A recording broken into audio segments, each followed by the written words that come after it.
Bien, maintenant que notre femme moderne, indépendante et féministe s'est laissée convaincre par ses copines alcooliques de s'inscrire sur un site de rencontre pour trouver un bon parti, reste à savoir sur quel site de rencontre elle va exercer sa chasse à l'homme. Parce que bon, la femme moderne et indépendante qu'elle est, elle a beau être au bord du gouffre du désespoir, à s'imaginer devoir assumer seule son loyer jusqu'à la fin de sa vie, il n'en reste pas moins qu'elle a quand même des critères bien définis sur le choix de sa prochaine victime. Futur mari, pardon.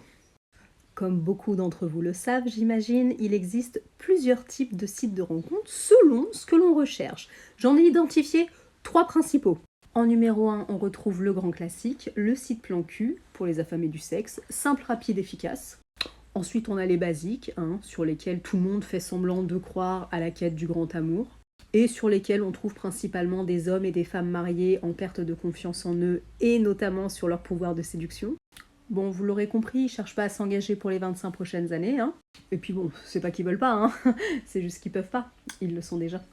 Bon, et comme notre héroïne, elle, ce qu'elle cherche, c'est un parti stable, un avenir financier stable, un confort stable, elle va pas aller vers les 2 premiers. Et pour ça, il existe des sites pour femmes divorcées entre la quarantaine et la retraite, toutes hantées par la même peur, finir seule. Mais qui surtout veulent redécouvrir le monde à deux, voyager, sortir, partager. Oh, dit comme ça, c'est tellement romantique. Sauf que la femme moderne, en fait, elle est tellement indépendante qu'elle n'a pas le cran de profiter de la vie toute seule. Et surtout, elle n'a pas forcément les moyens de ses ambitions non plus. Alors voyager, oui, mais pour le financement, c'est un peu comme le sexe et le loyer, quoi. C'est mieux à deux. Enfin, surtout le loyer, parce que le sexe, lui, ça va surtout être une monnaie d'échange. Et dans la partie 3, on va voir ce que recherche véritablement la femme moderne sur les sites de rencontres.